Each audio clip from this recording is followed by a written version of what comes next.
काय सांगाल, कसा प्रतिसाद मिळतो? मी स्वप्नील आबासो बंडगर, आमचे धर्मपत्नी सोनाली स्वप्नील बंडगर या जिल्हा परिषद पंचायत समितीच्या सहकार इलेक्शनसाठी आम्ही त्यांच्या जिल्हा परिषदसाठी आम्ही भिगुन शेटपट गटातून त्यांचा उमेदवारी अर्ज भरलेला आहे. प्रतिसाद पाहता आम्ही अपक्ष असून म्हणजे समजा भाजपने आम्हाला बी फॉर्म दिला आहे, त्याच्या वाटाघाटी चर्चा चालू आहे. समजा त्यांनी दिला तर भाजपकडून असेल, नाही तर आम्ही अपक्ष म्हणून आमचा अर्ज भरलेला आहे. तर प्रतिसाद त्याला उत्तम आहे. पहिला दिवस होता आमचा. आज नारळ आम्ही वाढवला आमच्या हनुमानाच्या चरणी. आम्ही ग्रामदैवत आमच्या मदनवाडे गावाचं ते. तर प्रतिसाद एकदम उत्तम आहे, समाधानकारक प्रतिसाद आहे लोकांचा. तुम्ही अपक्ष निवडणूक लढवण्याच्या रणांगणात उतरलेला आहात, अपक्ष निवडणूक लढवणारच आहात, त्याच्यामुळे आज प्रचाराचा तुम्ही शुभारंभ केला. पण जर भाजपने तुम्हाला एबी फॉर्म दिला तर तुम्ही भाजपच्या तिकिटावर लढा? हो, लढू शकतो, काही अडचण नाही मला. काय अडचण नाही. तर एक कसा प्रतिसाद मिळतो आणि तुम्ही काय सांगाल, आज प्रचाराचा शुभारंभ केला? नमस्कार, मी सोनाली स्वप्नील बंडगर, भिगवण शेटफळ गडे गटातून अपक्ष म्हणून अपक्ष उमेदवार आहे. आणि आम्ही आता लोकांच्या गाठीभेटी घेतो, तर चांगला प्रतिसाद आहे आम्हाला सर्वांचा. महिला पण त्यांचे प्रश्न सांगतायत, तर त्यांना आमच्याकडून अपेक्षा आहे की आम्ही ते सोडू आणि आम्ही नक्कीच ते त्यांचे प्रश्न सोडवणार आहे. तुमचं व्हिजन काय असणार आहे?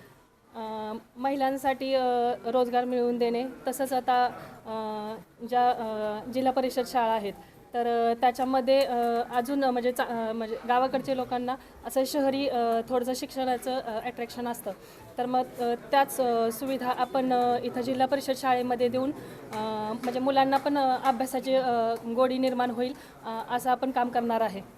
या गावामधून दोन दुसरे मातब्बर उमेदवार आहेत, त्यांचा काय फरक पडेल का तुम्हाला? आम्ही आमचे प्रयत्न करणार आहे. आम्ही आमच्या चांगल्या ताकदीने निवडणुकीला सामोरे. तुमच्याकडून अपक्ष किंवा पक्षाकडून असं दोन्हीकडनं बी तुमची तयारी आहे का? हो, दोन्हीकडून पण. पक्षाने दिले तर पक्षाकडून, नाही तर अपक्ष पण आमची तयारी आहे. आज आपण निवडणुकीच्या प्रचाराचा नारळ पडलाय. आज आपल्याबरोबर भरपूर लोक आज या प्रचाराच्या निवडणुकीच्या नारळ पडण्यासाठी आले. काय लोकांकडनं कसा प्रतिसाद कसा आहे, म्हणजे काय त्यांच्याकडनं कसा प्रतिसाद कसा मिळतो तुम्हाला? लोकांकडून चांगला प्रतिसाद आहे. ते आम्हाला नक्कीच विजयी करतील. म्हणजे आम्ही त्यांच्या सगळ्या ज्या काही आहेत मागण्या त्या आम्ही सगळ्या पूर्ण करणार आहोत आणि त्यांना आमच्यावरती विश्वास आहे, त्याच्यामुळे ते आम्हाला नक्कीच विजयी करतील. आजपासून तुमचा प्रचार पूर्णपैकी चालू झाला. या प्रचारामध्ये थोडक्यात उद्याच्या भविष्यामध्ये तुम्ही पूर्ण क्षमतेने प्रचाराला सुरुवात करणार आहे. मतदार म्हणून किंवा एक लोकांना काय आव्हान करताल की बाबा कशा पद्धतीने तुम्ही एक लोकांना आव्हान करताल या प्रचाराच्या निमित्ताने? मी त्यांच्यातलीच एक आहे. त्यांचे जे प्रश्न आहेत ते सगळे मी स्वतः पण अनुभवलेले आहेत, त्यामुळे मी त्यांचे नक्कीच प्रश्न सोडवणार आहे. त्यामुळे त्यांनी आम्हाला नक्कीच विजयी करावे.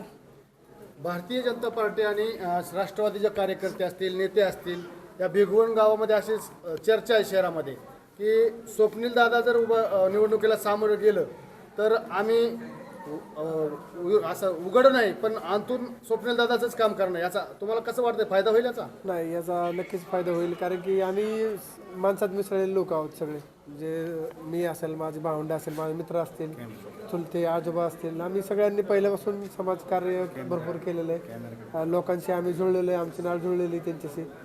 त्याच्यामुळं लोक असं पक्ष वगैरे पाहणार नाहीत, माणूस पाहणार, उमेदवार पाहणार आणि मतदान करणार भरपूर. मामा आणि भाऊ हे एकत्र आल्याने संपूर्ण तालुक्यात संतापाची लाट आहे. कार्यकर्ते म्हणतात आम्ही नुसते सतरंजीच उचलायचे का आणि यांचंच का काम करायचं, त्यांच्याच मुलांचं का काम करायचं, याचा देखील तुम्हाला फायदा होऊ शकतो? हो, होतोय. आता कळतंयच लोकांच्या प्रतिक्रिया. तुम्ही तर पाहतायच, तुमच्या समोर तर येतातच त्यांच्या प्रतिक्रिया. आता समजा आता बोलत असलो तर ह्याच्या खाली कमेंटवर ह्याच येतात की बाबा पुढारी आपल्या पोरांचं बघतायत.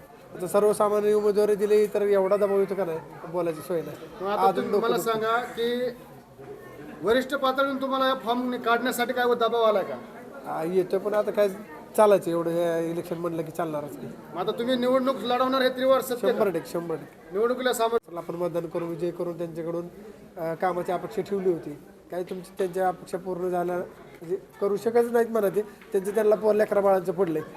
तर सर्वसामान्यांच्या घरातला मुलगा उभा आहे, तर समजा त्यांची मुलगी उभा आहे, त्यांनी इतर दबावाला बळी न पडता सर्वसामान्यांच्या मागे उभं राहा, जेणेकरून आमचं कोणीतरी परिणाम पाहून की बाबा सर्वसामान्य काहीतरी करू शकतात, ह्याचा रिझल्ट देऊ शकतात, निवडून येऊ शकतात. तसंच तुम्ही पण उद्या त्याच्यातून काहीतरी बोध घ्याल आणि समाज सुधरून जाईल, म्हणजे दबाव तंत्र कमी होत जाईल. असं आवाहन करतो मी त्यांना की मतदान करावं आणि विजय करून इतिहास घडवावा.